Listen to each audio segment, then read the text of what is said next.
Bienvenue sur le rocher. Tu as peut-être déjà vécu ce moment.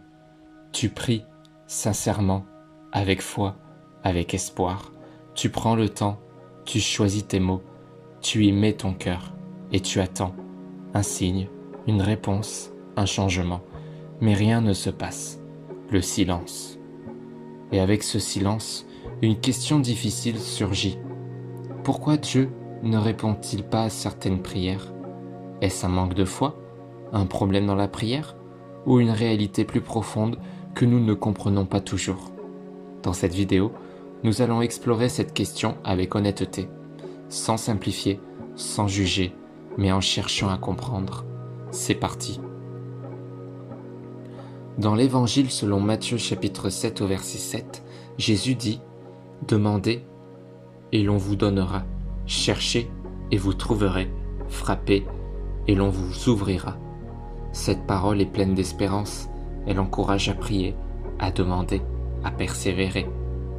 Mais elle doit être comprise dans un ensemble plus large, car si cette promesse était mécanique, alors toutes les prières recevraient exactement la réponse attendue. Or, l'expérience humaine montre que ce n'est pas toujours le cas. Cela signifie que cette promesse n'est pas une formule automatique, elle s'inscrit dans une relation entre l'être humain et Dieu. Dans l'épître de Jacques chapitre 4 verset 3, il est écrit « Vous demandez et vous ne recevez pas, parce que vous demandez mal ». Ce verset peut sembler difficile, mais il soulève une réalité importante. Toutes les demandes ne sont pas forcément alignées avec ce qui est bon, juste ou bénéfique.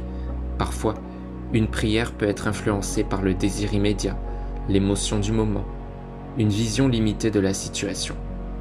Nous voyons une partie de la réalité, mais pas toujours l'ensemble. Cela ne signifie pas que nos prières sont mauvaises, mais qu'elles peuvent être incomplètes ou limitées dans leur perspective. L'un des aspects les plus difficiles dans la prière est l'attente. Nous vivons dans une époque où tout est rapide, mais la réponse à une prière ne suit pas toujours ce rythme. Dans certains cas, le temps joue un rôle essentiel. Pourquoi? Parce que certaines choses nécessitent une maturation intérieure, un changement progressif, une préparation invisible. Parfois, ce que nous demandons aujourd'hui pourrait ne pas être bénéfique immédiatement. Le silence peut alors devenir un espace de transformation. Il est important de comprendre ceci.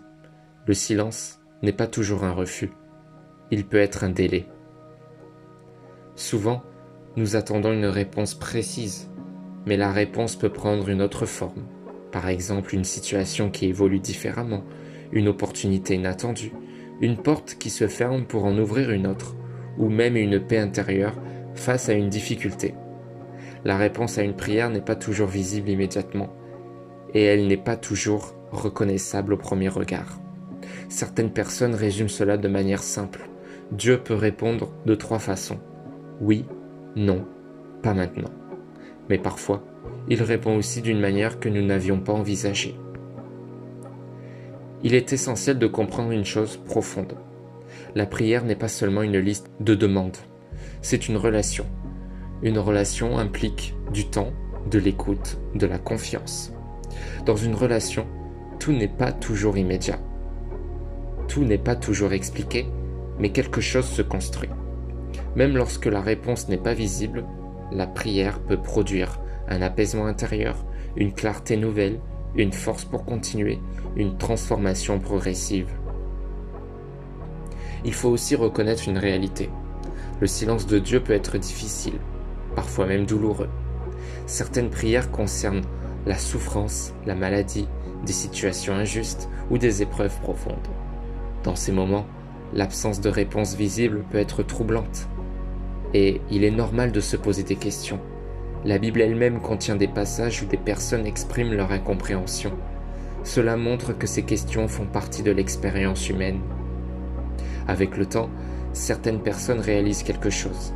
Parfois, ce qu'elles demandaient n'était pas ce dont elles avaient réellement besoin. Parfois, une réponse différente a conduit à quelque chose de meilleur. Et parfois, la transformation intérieure a été plus importante que le changement extérieur.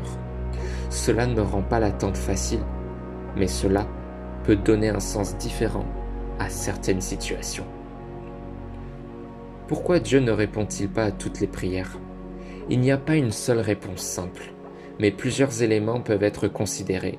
Certaines demandes peuvent être limitées, le temps peut jouer un rôle, la réponse peut être différente de ce que l'on attend, et la prière est avant tout une relation.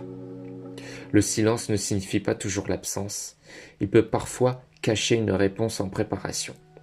Alors la question devient peut-être, suis-je prêt à faire confiance, même lorsque je ne comprends pas tout? Et toi, as-tu déjà vécu un moment où tu avais l'impression que Dieu ne répondait pas à tes prières? Avec le recul, penses-tu qu'il y avait une raison? N'hésite pas à partager ton expérience dans les commentaires avec respect. Sur le rocher, nous explorons des questions profondes sur la foi, la vie et la réflexion intérieure. Si ce type de contenu t'aide à réfléchir, pense à t'abonner pour ne pas manquer les prochaines vidéos. À très vite sur le rocher. Prends soin de toi.